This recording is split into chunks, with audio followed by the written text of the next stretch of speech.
जय हिंद। नमस्कार दोस्तों, हमारे ज्ञान गंगा चैनल पर मैं कृष्णा चौधरी आप सभी का स्वागत करती हूं और आशा करती हूं कि आपकी तैयारी बेहतर चल रही होगी। आप स्वस्थ होंगे, मस्त होंगे और लॉकडाउन के सभी नियमों का पालन कर रहे होंगे। अपने माता पिता के चेहरों पर खुशियां लाने का प्रयास कर रहे होंगे।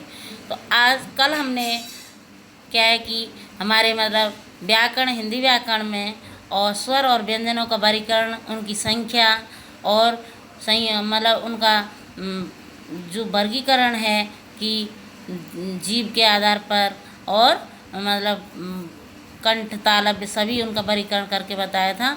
आज हम हिंदी व्याकरण का पार्ट 2 लेके आए हैं। इसमें हम वर्णमाला और इससे संबंधित सभी आपके लिए हम बताएंगे। तो आज हम सबसे पहले आप चैनल को सब्सक्राइब कर लेना और आप प्यारे प्यारे कमेंट के माध्यम से हमारा मोटिवेशन बढ़ाना और अपनी तैयारी को अपने हाथों से नोट्स बना करके और बरकरार रखना। तो शुरू करते हैं हम आज पहला टॉपिक आज वर्णमाला। तो वर्णमाला क्या है? भाषा की सबसे छोटी इकाई ध्वनि होती है। भाषा की सबसे छोटी इकाई ध्वनि होती है और इस ध्वनि को हम वर्ण कहते हैं। भाषा की सबसे छोटी इकाई आप गाइस जानते हैं कि ध्वनि होती है और इसी ध्वनि को हम क्या कहते हैं कि वर्ण कहते हैं। अब वर्णों के व्यवस्थित समूह को हम क्या कहते हैं कि वर्णमाला कहते हैं। वर्णों का जो व्यवस्थित समूह होता है उसको हम क्या कहते हैं? वर्णमाला कहते हैं। तो भाषा की सबसे छोटी इकाई तो वर्ण हो गए। भाषा की सबसे छोटी इकाई वर्ण हो गए। वर्ण और उसका वर्णों का, जैसे कि कहीं पे जा है, का है, पा है, माँ है। अब इनको अगर हम व्यवस्थित रूप से रख दें, जैसे कि क, ख, ग, घ, अंग्या, च, छ, ज, झ, तो वर्णों के व्यवस्थित समूह को हम क्या कहते हैं? वर्णमाला कहते हैं। हिंदी वर्णमाला में कुल वर्णों की संख्या 52 है। कितनी है? 52 है। तो हिंदी वर्णमाला में वर्णों की संख्या 52 है, ध्यान रखना गाइस। अब हिंदी वर्णमाला का वर्गीकरण आता है कि हिंदी वर्णमाला को कितने भागों में बांटा गया है। तो हिंदी वर्णमाला को हम स्वर और व्यंजन 2 भागों में बांटते हैं। 2 भागों में बांटा गया है। तो जो वर्ण, अब स्वर किसको कहते हैं? स्वरों की बात आती है कि स्वर किसको कहते हैं। तो जो वर्ण स्वतंत्र रूप से बोले जाते हैं वे स्वर कहलाते हैं। स्वतंत्र रूप से बोले जाएं और उनको हम क्या कहते हैं? स्वर कहते हैं। अब स्वरों के प्रकार की बात आती है कि स्वर कितने प्रकार के हैं। स्वरों का प्रकार, तो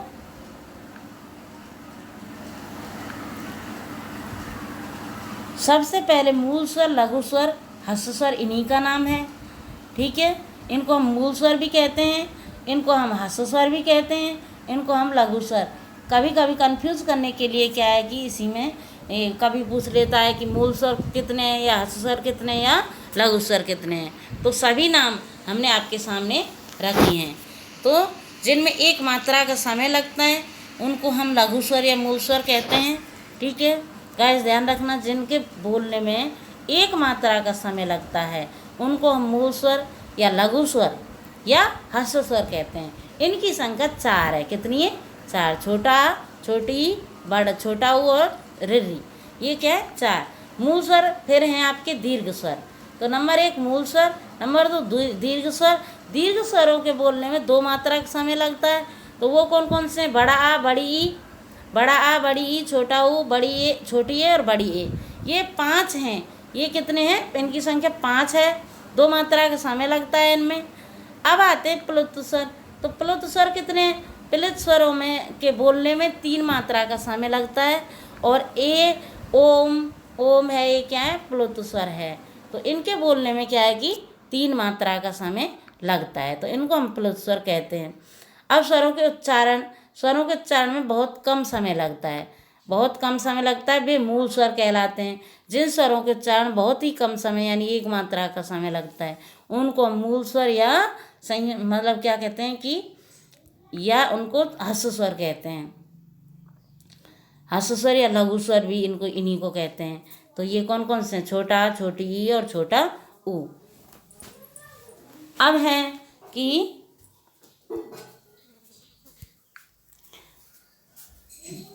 जिन स्वरों के उच्चारण में ह्रस्व स्वरों से अधिक समय लगता है वह दीर्घ स्वर कहलाते हैं। जिन स्वरों के उच्चारण में ह्रस्व स्वरों से अधिक समय लगता है उनको हम क्या कहते हैं?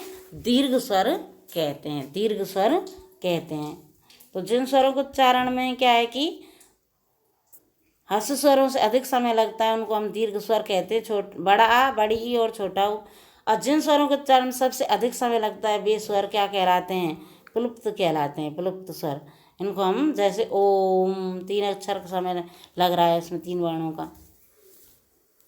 स्वरों की संख्या कितनी? स्वरों की संख्या 11 होती है और 2 अयोगवा होते हैं।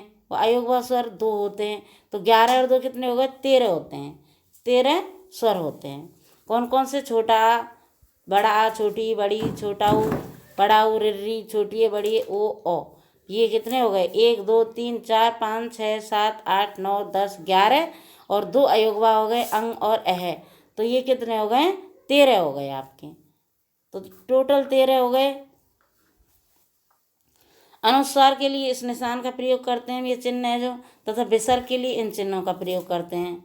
आपकी समझ में आ गया होगा। अब आते हैं बात व्यंजन की। तो व्यंजन किसको कहते हैं? जो वर्ण स्वरों की सहायता से बोले जाते हैं उनको हम क्या कहते हैं? व्यंजन कहते हैं। ठीक है गाइस, समझ में आ रहा होगा कि जो वर्ण स्वरों की सहायता से बोले जाते हैं उनको व्यंजन कहते हैं। व्यंजन 6 प्रकार के होते हैं। स्पर्शी स्पर्श व्यंजन, का से लेकर माँ तक, इनकी संख्या 25 है। और उत्क्षिप्त या द्विगुण व्यंजन, डा ढा, ये कौन से? 2 है इनकी संख्या। ये उत्क्षिप्त या द्विगुण व्यंजन भी इनको हम कहते हैं। अनुनासिक और नासिक व्यंजन, ये यमगणनम, इनकी संख्या कितनी है? 5 है। और प्रत्येक वर्ग का 5वां वर्ण अनुनासिक वर्ण होता है, ये आपकी समझ में आ रहा होगा। अंतस्थ व्यंजन, यह रला हुआ 4 है इनकी संख्या, ये अंतस्थ व्यंजन हो गए। और 5वें हैं ऊष्म या संघर्षी व्यंजन, स हा, ये क्या है? ऊष्म या संघर्षी व्यंजन को कहते हैं, इनकी संख्या 4 है। और 6 संयुक्त व्यंजन हैं, क्षेत्र, ज्ञा और श्री, 4 क्या है? ये 6वां है संयुक्त व्यंजन, और इनकी संख्या है संयुक्त व्यंजनों की 4। कितनी है? 4। तो अब ये 6 व्यंजनों को 6 भागों में बांटा गया। स्पर्श व्यंजन या स्पर्श व्यंजन या स्पर्शी, या दूसरे हैं आपके उत्क्षिप्त या द्विगुण व्यंजन, डा ढ, इनकी संख्या 2 है। तीसरे हैं अनुनासिक या नासिक व्यंजन, यमगणनम, इनकी संख्या 5 है। चौथे हैं अंतस्थ व्यंजन, या रला हुआ, इनकी संख्या 4 है। 5वें हैं उसमें संघर्ष व्यंजन, सा हा या, इनकी संख्या 4 है। और संयुक्त व्यंजन 6वें हैं, इनकी संख्या क्षेत्र, ज्ञा और श्र 4 है। ठीक है गाइस, आपकी समझ में आ गया होगा। अब वर्ग तालिका को देख लेते हैं कि क वर्ग है का खा गा घा अंग्या। ठीक है, तो स्पर्श व्यंजन पहला और दूसरा वर्ण, ये क्या हो गए? स्पर्श व्यंजन हो गए। स्पर्श व्यंजन क्या है कि का से लेकर माँ तक 25 व्यंजन तो स्पर्श व्यंजन है। क वर्ग में का से लेकर के और माँ तक, तो का खा गा घा चा छा जा, ये 25 व्यंजन बैठते हैं माँ तक। कहाँ तक? माँ तक। माँ कहाँ है? ये रमा, यहाँ तक। तो माँ तक 25 व्यंजन हैं, ये क्या कहलाते हैं? आपके स्पर्श व्यंजन हो गए आपके। ठीक है, स्पर्श व्यंजन। ये पहला वर्ण है का क्या है? पहला वर्ण है। खा दूसरा है, ये तीसरा है गा, और ये चौथा है, और ये 5वां है। तो का से कंठ व्यंजन, तो कंठ व्यंजन का से बोले जाने वाले कंठ व्यंजन हो गए आपके। ठीक है गाइस, समझ में आ रहा होगा आपकी। का से लेकर और पूरा क वर्ग क्या है? कंठ व्यंजन है।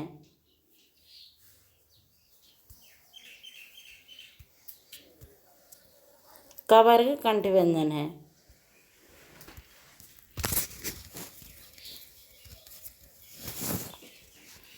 अब है क वर्ग के बाद च वर्ग।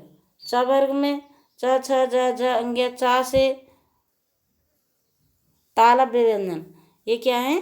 तालु से बोले जाने वाले। और ट वर्ग है पूरा मूर्धन्य व्यंजन, मूर्धा से बोले जाने वाला।